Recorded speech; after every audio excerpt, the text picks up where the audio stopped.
to our Leveled Perspectives family. Gamalam, Ngumlondi, Ngwagwaping. If you're new here, please subscribe. We are all new here. In fact, this is probably one of the first few episodes in our production, Leveled Perspectives. Welcome. Please engage with us in the comment section, unpack with us, and let us know by leaving a comment, a like, and tell us what is your leveled perspectives. Namhlanje, we are joined by a gender-based violence counselor and a social worker at the Nelson Mandela University, Yulita Maria. How are you? I am good, thanks. And how are you, Mlondi? I'm good. I'm good. Happy Friday. Oh, it is a happy Friday indeed. Yeah. You seem nervous. I am quite nervous. I'm worried about what you might ask me. But let's hear it. I'm ready. Okay. You are a gender-based violence counselor. That means you deal with a lot of trauma, and you can never fully prepare for what the next client might come up with. How do you prepare yourself to be ready to receive a case and be able to assist accordingly? I like what you said initially, that you can never be prepared for anything that has to do with trauma, actually. But obviously, we are trained to be able to deal with clients. So first of all, just make contact with the client is the first thing that we need to do, to assure them that someone is there, someone is going to support them. But throughout the year or throughout your career, most social workers just prepare themselves mentally by having supervisions, discussing some of the cases that they might experience, dealing with different types of scenarios, how they would approach them. And sometimes I don't have the answer. Some of the clients I feel that are beyond my scope of practice. Hence, there's different departments that we work with within the institution. You have your alumni in action for more complex types of trauma. We have your mtonjenis that help with psychological challenges. So sometimes we even have to refer people to external resources like your rape crisis centers, your TCCs, your Tutuzela care centers. So it helps. One of my lecturers used to say, a social worker is only as good as their resources. So if you are in this type of field, you're working with trauma survivors, you have to make sure you have a lot of resources to support the GBV survivors, because we can't be everything to everyone, unfortunately. So it's all about having the resources, making sure you are well-versed about what those resources actually do. That's the preparation. And like I said, supervision is crucial.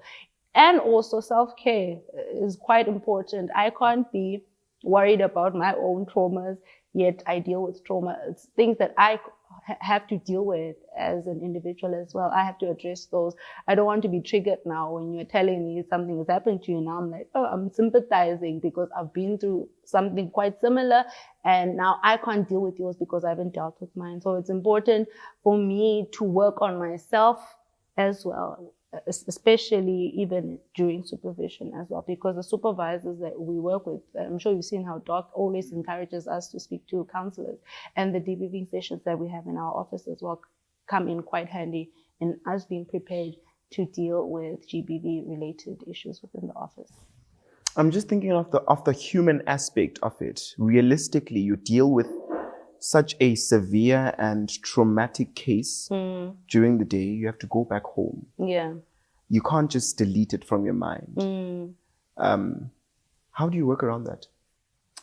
Well, like I said, it comes with being able to manage yourself and being able to regulate emotional yourself. Intelligence? Yes, definitely, Okay. because being self-aware and being able to self-manage and self-regulate is part of emotional intelligence. That's a crucial part, because imagine now if you aren't able to keep those apart, you are taking all these traumas. Hence, most professionals suffer from what is called vicarious trauma. So if you've been a helping professional for quite a number of years, you start to take on a little bit of trauma from the clients that you're working with.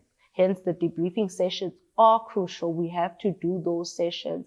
So it's a skill, basically, Mlondi. It's a skill that you have to learn, especially in the profession. It's something that you have to be aware of. And if you feel like, okay, I've taken this case home, maybe I couldn't sleep because of this case, that's something that you need to speak to someone about so that they can help you process it and be able, maybe if you're too attached to it or you're too invested in it, you might need to take a step back sometimes. So yeah, supervision, getting yourself in check and speaking to someone are always best in those types of cases. I guess the trauma or the amount of training one needs in order to be able to deal with a specific case also depends on the type of gender-based violence someone has gone through, or as do you call them respondents? Survivors? Survivors, but some people refer to them as victims. I don't think we've quite figured out the actual word to use in actual fact, because we might call them as survivors because we're avoiding the stigma that comes with saying a person is a victim. But we haven't found a good term for it because we aren't sure that they've actually survived. They might have survived physically, they're alive, they're here, they're in front of us, we see them. But what is their state internally, mentally, after the incident? Did they really survive? So, but we use it because we don't have a better word yet to use. Okay. You have different types of gender-based violence. Do you want to unpack with us? And what's your perspective of it? Like, does it require you to be at a different level of training for you to deal with each individually?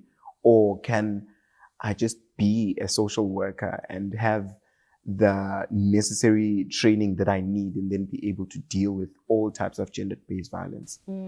Okay. So I think it usually depends on the types of complexities that it comes with. Like I said, sometimes when a GBV survivor comes to you, they're probably experiencing more complex types of traumas. So those are beyond my scope of practice as a social worker. That's when I would need to consider referring them to a psychologist.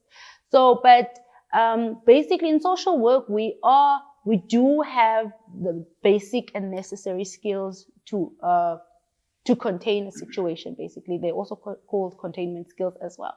To counsel a person, only if they're presenting with certain symptoms or certain behaviors or aspects that we aren't equipped to deal with, then we refer. But otherwise, generally as social workers out of university, we are prepared. And it also depends in which field you're going into, because organizations that deal with GBV are constantly having ongoing trainings on the different issues on GBV, because it is an evolving issue, unfortunately. Yeah. I would like to think that because we come from different societies and the complexities of our communities and societies and the history, particularly with South Africa and probably the rest of the countries as well, there are particular societal norms that we have adopted. Isn't just no patriarchy, toxic masculinity, toxic femininity. Do they perpetuate gender-based violence? Well, I think the topic of patriarchy has been, it's a topic that we never forget to bring up with these types of conversations. It's a topic that is very at the forefront of everything, especially when it comes to this type of conversation. Once again, I'm not gonna lie. I've seen GBV, but I don't know how to say this. I wouldn't want to offend anyone. I think personally, as a person, I haven't really gave it a deep look from that angle. I think I've expressed this before to Dan, that I would love to be a part of the Single Daughter trainings. And here, yes, I've been a part of conversations that highlight how culture, some cultures where the cultures favor men over women, where you have to be submissive as a woman. If you stand up for yourself as a female, as a woman, then you get put into your place again, usually physically. So there are those things, but I'm skeptical of answering this one, Lord. I am very skeptical because you spoke even It's mentioned very sensitive as well. it's very sensitive because I've often said sometimes you have to look at even issues of cultural preservation when you're speaking of cultures. So where do we draw the line as people? Like, yes, we've learned those norms. It's things that we've learned, things that we've been socialized into, which means we can unlearn them and be socialized differently. But the question that I have often been personally left with, how do we then preserve cultures? Not to say that anything that violates another person's human rights should be up for any type of debate or anything like, yeah, it shouldn't. But it's like I said, it's a sensitive question. I think it goes to a conversation that I had with a friend of mine earlier on this year, saying that there's good and bad to patriarchy. There's good and bad to cultural norms and societal norms that we are taught. And it is really then in our generation or in the spaces that we enter into for us to look deeper as to where does it come from? Where does it come from? Where does it come from? Where does it stem from? How can we best dismantle what needs to be dismantled? For an example, if we're walking to a car and I open the door for you, that is some sort of patriarchy, because who said you can't open the door for yourself? But that's good patriarchy because I'm being a gentleman and nobody can blame me for that. But there are other things of patriarchy that are really, really negative as well, that I think we would need to dismantle in our society. It's safe to say really that it is a really sensitive conversation. Now, Mbugeli, what is your leveled perspectives on this question? In the comment section, give us a like, give us a comment, tell us exactly what you think of the question.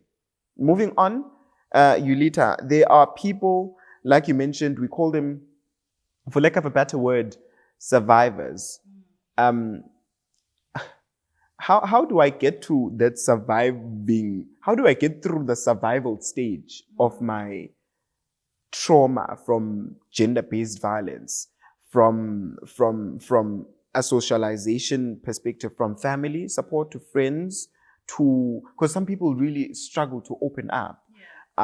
It's not everyone who will get through the trauma and experience GBV and then be able to just talk about it or be able to attend support groups. Some people are really not able to do that, and that is because of the history that they have, probably from their families or from the communities that they come from.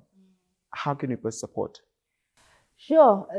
The thing is, like I said, trauma, we like to say there is complex trauma, but I think trauma is just complex, period. Because remember, it does come in stages. It does come in different stages where you initially experience the incident, you are numb to it. In fact, you disassociate yourself from it. You don't even want to acknowledge. Your main goal during that time is to make sure you forget everything. But that's now you just trying to survive. You're trying to, you're not even trying to make sense of what has happened to you. That's now when it's still fresh. But that's where we, people around those survivors, need to normalize that experience. Sometimes you can't force a person to talk about what they're not ready to talk about. We don't want to cause more harm than good. So we look at where that person is, and hence I think all helping professionals would encourage a readiness, emotional readiness to address something, because nobody can guarantee how long that first stage is going to take. Some people could take years for a person to reach that stage where they're trying to make sense of what happened. Sometimes it would take years for a person to reach a stage where they're like, okay, now I'm ready to talk about this.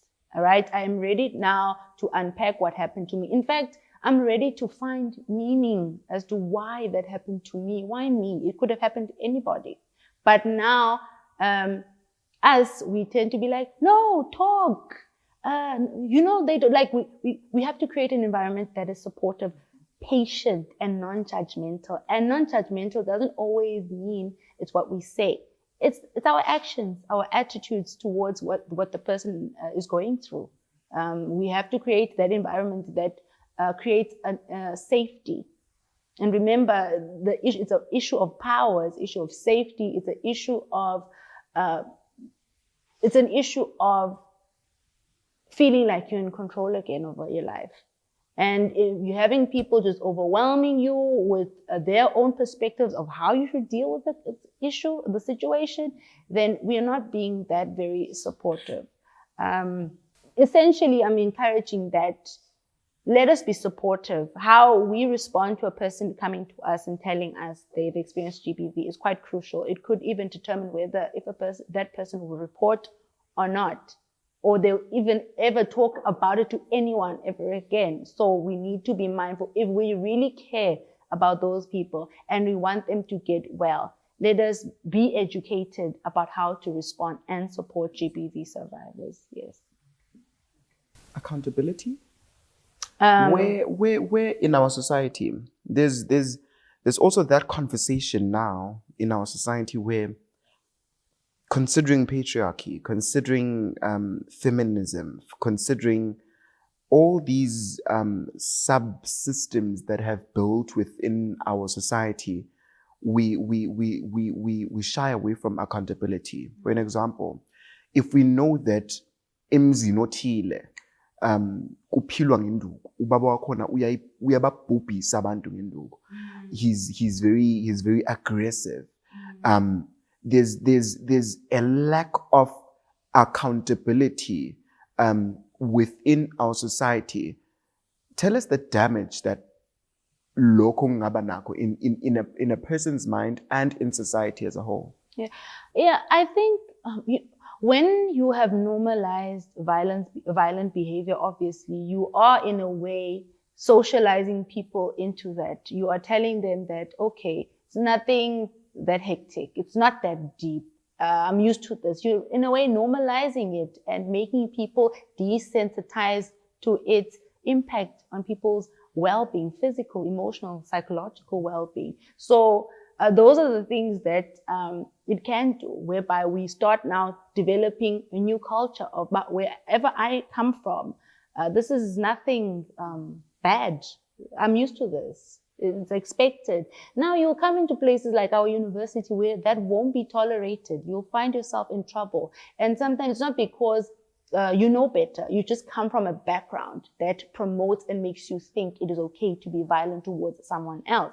So if you are finding yourself in those types of spaces and you come here within the university, please, I would encourage anybody to educate themselves, because there is a zero tolerance of gender-based violence within this institution, right? And I think all institutions, I've seen a couple of reports from gender-based violence from various institutions. A lot of them are really taking the stand. As much as there is resistance, as like you're saying, people do not want to be part of the work of advocacy. People do not want to be part of the work of supporting the cry against gender-based violence. But it's because of the societies that we are from. It's not so easy to jump ship from a society that acknowledges but does not want to do away from gender-based violence. When you come into a university space that speaks against it, it's also not that easy to be part of those conversations, because you're thinking, and now I don't know this. Yeah. This is not what I know. And even if you do adapt to how the university does things, you are going to go back into the same community that now you will be a person with double standards, because one end you are saying you won't tolerate GBV, and on the other end you're in a community where you are able to turn a blind eye to something.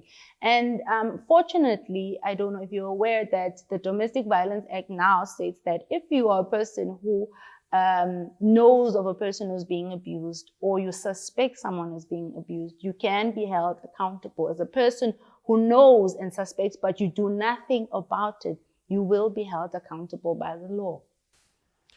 It's a bit contradictory with the policies that we have in many institutions, which advocate for people to report, but you can report anonymously as well. Let's not get into it, but it's a very critical conversation. I think that also we should get into at some point to say, I know that somebody is being abused, but they have a right to remain silent. And in as much as I have the responsibility to cry out and report it, it is also their right, because chances are they know how best they handling the situation.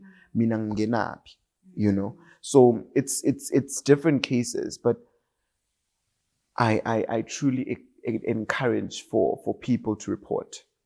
If you know that somebody is being abused, if you know that there's somebody else taking advantage of someone else, may it be at your institution, at your rest, at home, wherever you are, in your workplace. We see a lot of these things in the workplace as well. Intimate sexual violence as well. We see a lot of these things. Report. Yeah, but you know what, Mlondi, as much as we encourage the reporting, there's also other aspects that really can contribute to why people don't report. Sometimes victims or survivors, they know what to do. They know who to speak to, but they're more afraid of the retaliation after they find out, the respondents or perpetrators find out that they've reported. So they're more scared of that person than the law maybe, or than the consequences from the university. So they would rather just not upset that person because of fear of retaliation. There's been instances where a person would leave, they'd pick up their stuff and leave with their children, and then they get killed by this person they're trying to leave. So those are the things. And that's why social workers are so crucial during that time, because social workers, when you go to them, they help you come up with I don't want to say it's not an escape plan. What is it? There's a word for it, but I just forgot it now. But they come up with intervention plan on how you can be able to leave that situation safely. And sometimes people don't want sometimes it's their friends that they would have to be reporting against. So now you don't want to be caught in that situation of, now I betrayed my friend. So those are some of the contributing factors. And sometimes you don't want to report a person because they're in a very powerful position. And if you report them, they might perhaps even, threaten your life, or intimidate you or harass you. And it's not something that you are prepared to deal with at that time. So there's a lot of factors. It's not a black and white or very simple thing, but there are other things that play as well. It's not a very simple black and white thing. And I think the rehabilitation then from perpetrators is even more complex than we think, because you're getting yourself out of a mind that you've probably kept with yourself for as long as you can know. What is the importance of rehabilitation of perpetrators of GBV? Sure. Londi, that one is such a hard question to answer. Take your time. I will take my time because sometimes you want to ask yourself, is that person now wanting rehabilitation or help because now they've been caught? Abusing. Yeah, caught abusing. Is it something they would have considered if they were not caught? You see? So now you are using, Okay. We look at that firstly, right? Whether would you have requested for that rehab if you weren't caught? Yeah. And we look at how genuine is it?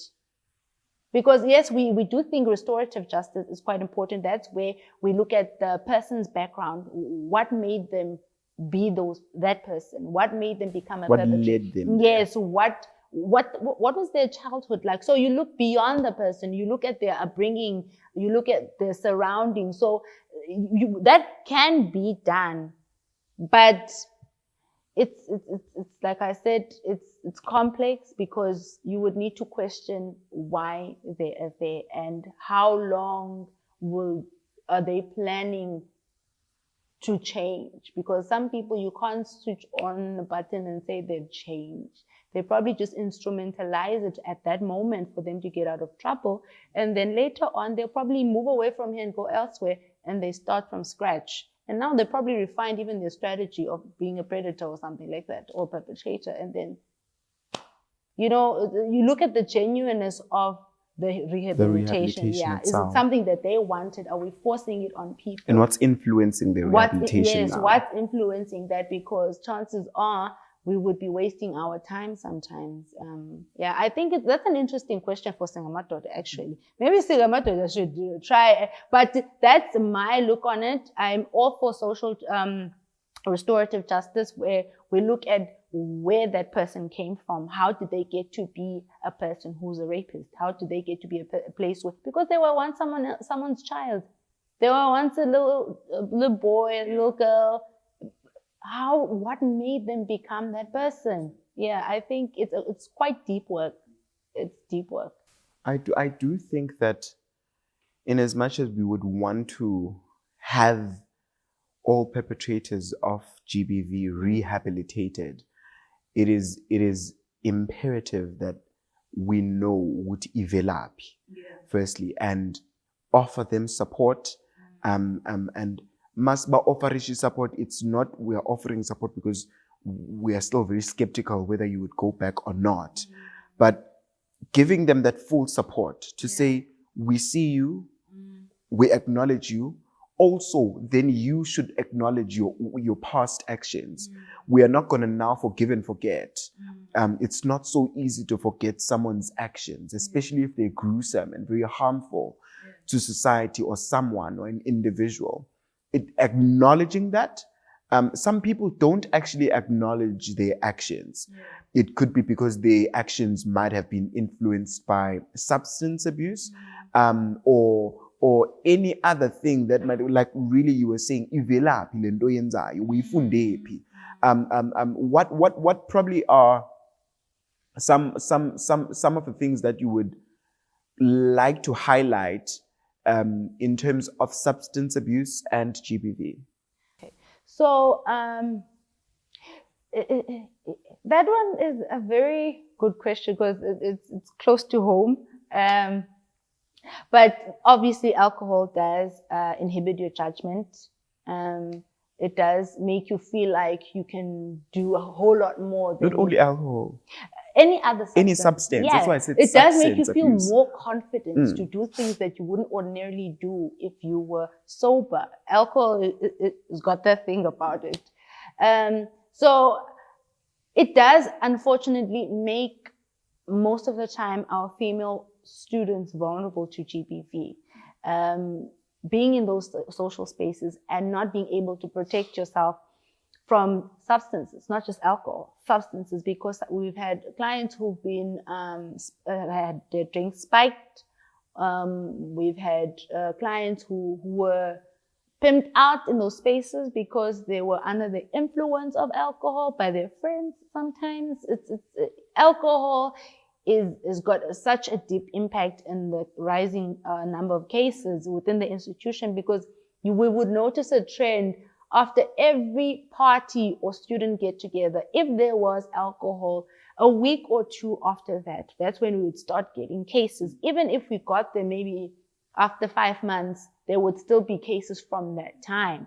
So we noticed that each and every single time where there was a social gathering where students were drinking, using alcohol or substances, we would get cases, a lot of cases from that. And many of them were reported, some were not even reported. So alcohol has a huge, huge impact when it comes to the increase of GBV cases within the institution. I won't even touch the ones from the other communities, general society. That's a whole different story. I think anyone can go on Google and stats will just roll up in front of you about how much they have had an impact. I know that because I've had personal experience with that. My father was an alcoholic, and there was a lot of that. But yeah, I won't go into that. That's trauma only. Is that why you ended up in social work? No, it is not at all why. But I think it has helped me understand my background more understand my father more. And I think it's a very layered conversation, that one. My father was a policeman during the apartheid era. So when I look at his situation, there are a lot of aspects that come into play that might have contributed to him being the way that he was. Okay. Yeah, because he was quite violent as well.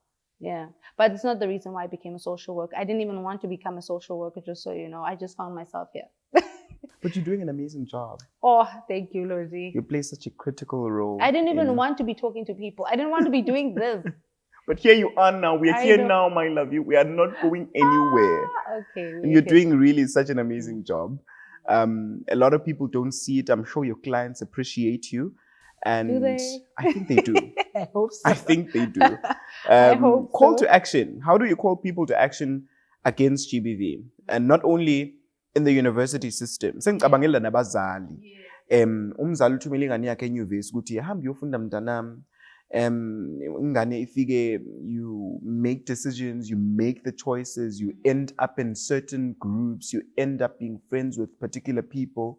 That leads you being present in particular spaces that could increase this, could increase the chance of your gendered-based violence. How do we, abazali is my biggest concern. Because really, for a better future. But the child really comes across so many things and they have a pool of choices that they can choose from. And not everyone makes the right choices. Yeah. You know, our country in general, like I think I should acknowledge that has been ridden with a lot of violence. We are not unfamiliar with violence. We come from 400 years of an oppressive regime in our country. So we've always had violence, always.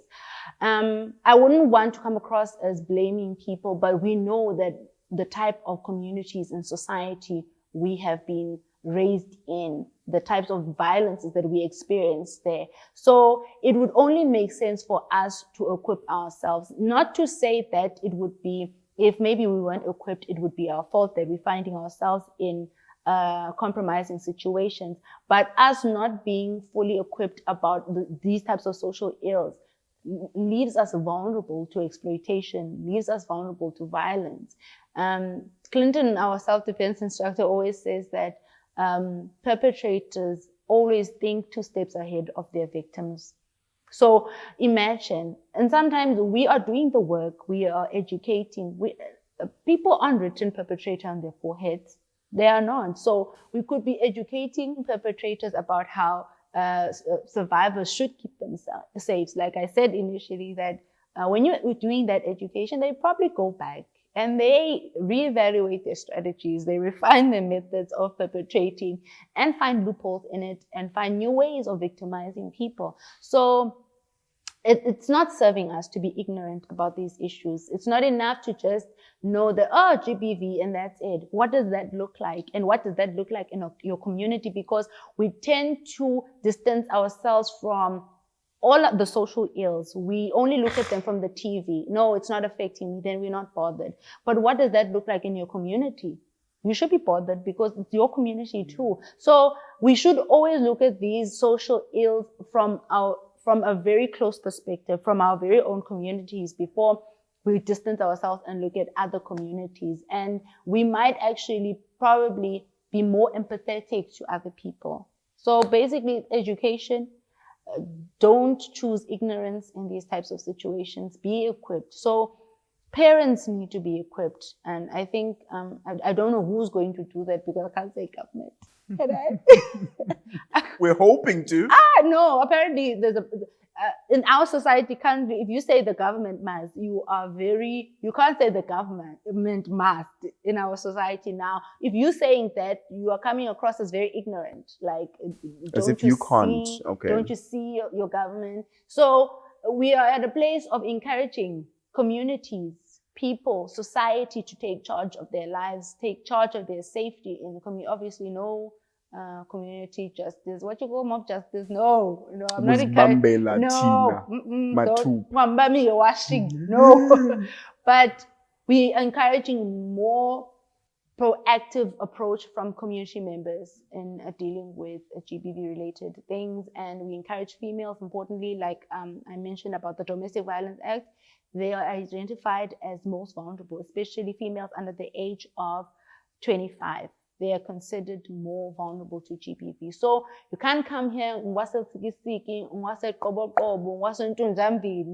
and you come here and you are reckless about you're reckless about your life. You are found in taverns drinking yourself to a stupor. Please, try to be more careful. We're about to wrap up, but I just want to highlight two more things from you later before you go. You mentioned something about defense classes. Tell us more about the defense classes that are held at Nelson Mandela University and other support mechanisms that can help defend yourself against gender-based violence. Okay, so the self-defense classes are fully paid for by the institution via the Transformation Office. The instructor, I'm not sure if you want me to give the details of the instructor. Yeah, Mr. Clinton Friesler is also into law, the profession of law. So he not only encourages physical protection of yourself, defending yourself physically, but he also encourages being able to defend yourself legally as well when you're finding yourself in a GBV situation. So that's Clinton. He goes from res to res. We encourage everybody at residences to make use of that resource because we don't want it to stop because people aren't attending those things. They come in quite handy in certain situations because it tries to make them as practical as possible for you to be able to maybe get away from a GBV issue on the street or, parking lot, wherever you find yourself. We have, like I said, I'm not sure if I mentioned that we have GBV counseling. No, you didn't. Yeah, we have GBV counseling. I'm your counselor, yours truly. Yes. But like I said, if I assess you and I believe that you should speak to someone who is better equipped to deal with your situation, I'll refer to AIA or sometimes M2, it depends. That's Alumni in Action. It's a resource or initiative that allows students to receive 8 free counseling sessions, either from a clinical or counseling psychologist, fully paid for. The student just shows up and then they receive the service. We have support groups, which we hope that students will take up in March. They won't be called support groups anymore because we're trying to make a lot of people from the institution to be part of the conversation. We're going to call them growth group, where essentially you'd still get the support that you need, but they're more growth. We are encouraging survivors and non-survivors to be part of the conversation. Is the other growth groups now going to be having a more holistic look at it? Not only just gender-based violence, but it could be a queer support group. It could be... No, there is a queer support group that's running, that will be running probably concurrently with that one. Yes, and a male support group as well that we would hope would run concurrently with Singamadoda as well. Killing 2 birds with 1 stone, basically. The support group, it's going to try to address contemporary issues that connect to gender-based violence in it. Like we're going to be talking about relationships, healthy and unhealthy relationships, this Valentine's. So it's those things that we're going to look at. We're going to look at the cycle of violence, because a lot of the intimate partner violence that we're experiencing in the university, there's a cycle to it where it's not the first time that people are in altercations with one another. So it's something that's been happening. And a lot of the times people don't want to acknowledge that there's abuse in this relationship. The minute there is that cycle, you must know it should be something you should be considering leaving. You should be considering that this might be an abusive relationship. There is your the walking on eggshell stage. It's not exactly those words, but it's similar. Walking on eggshells, the actual gender-based violence incident, There is that's the tension, first of all, the GBV incident. Then there's your honeymoon where he's showering you or she's showering you with gifts and you guys are all lovey-dovey and happy to be back together. And then it's a calm phase. After that, you're just sitting there in peace, and then the tension builds up again. And then GBV, honeymoon, wada, or it's a cycle. So if you have evaluated that your relationship is in that cycle, you might be in an abusive relationship. And there are other things that come into play. Trauma bonds, where you can't leave a person because they're abusive, but you don't want to leave them because you think they need you. Or maybe if you leave them, no one else is going to love you, or no one else will value you. Those are things that we hope to talk about in those growth groups. Stockholm syndrome. So yeah, it's trauma bonds versus Stockholm syndrome, where you develop feelings for your abuser. That one is a hectic one. Yeah.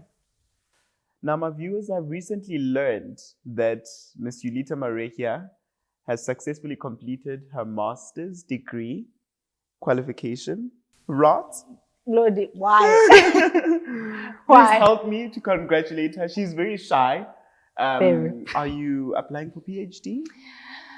No, not I'm right, joking. not I yet. am considering, Okay. but I am very scared. I'm worried that I won't be able to juggle it, but because there are a lot of things that I'd like to do, but yeah, I am considering it. Doc is obviously on my case, like do it. I think I might consider. What did you do your master's research in? So basically, my master's looks at the victimization, or rather the challenges that children with learning barriers experience. Not just barriers with, initially it was about sexual violence, because I was volunteering at a shelter where they deal with women who've been violated, children. So we would get a lot of young children in grades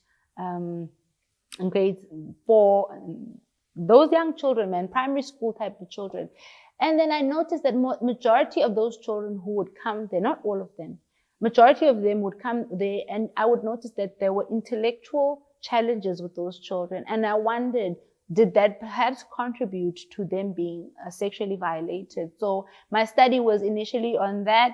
And then my supervisor and a few other professors who were looking at my research then advised that I make it broader to tackle all the different types of challenges that they might experience. And it does cover a little aspect of sexual violence, but it's more broader. Yeah. Do you perhaps you said you have applied for your PhD? No, I said I'm considering. Considering it, okay. Yeah. Probably you'll go back and review this episode when you're considering your topics for your PhD. Okay. Do you have any ideas? You sound like you want to give me ideas. Come to me. Come to me. Okay. I will definitely. Otherwise, siyabonga ngokusijoyina. We hope that you be successful in your work. May the hands work of your hands. May the work of your hands be fruit and fruitful blessings to society, to your family, to your work. Uyabonakala umsebenzi wakho. Oh, thank you, Mlodi. You mean that? I do. Wow. You What do you mean? No, I do mean it. I do mean it. I do mean it. It's because I know the extent that gender-based violence, the amount of damage it does within society. And I know the role then that social workers, particularly gender-based violence counselors, the role that they play in rehabilitating the whole societal system, and really you'll play a really key, important role within society. Siyabonga. Once again, thank you for joining us. Thank you for having me. Right. Please subscribe, leave a comment, tell us what is your leveled perspective on the matter of gender-based violence. Mkambe, there's something that you've experienced ekhaya, you've experienced it emndenini, you've experienced it in your society. Let us know on your story. Send us an email, send us a text, send us a DM, wherever you're watching this from. All around the world. We are hoping that it reaches all around the world. If they want to probably seek counseling, can they get in contact with you? Yes, they can. And it's not only just maybe an incident that has happened within the institution. If you're coming from home, you've been a GBV survivor, you can definitely still receive counseling. It's never too late to receive that support and to help you deal with what you experience. Right. Yeah. That is how we wrap up our episode today here on Leveled Perspectives. Igama lami ngumlondi Ngwagwabhengu. Thank you for watching till this far in the video. Please subscribe. Subscribe. I repeat, subscribe. Thank you so much. Yiba lilizwi lam, memeza my story. Yabong.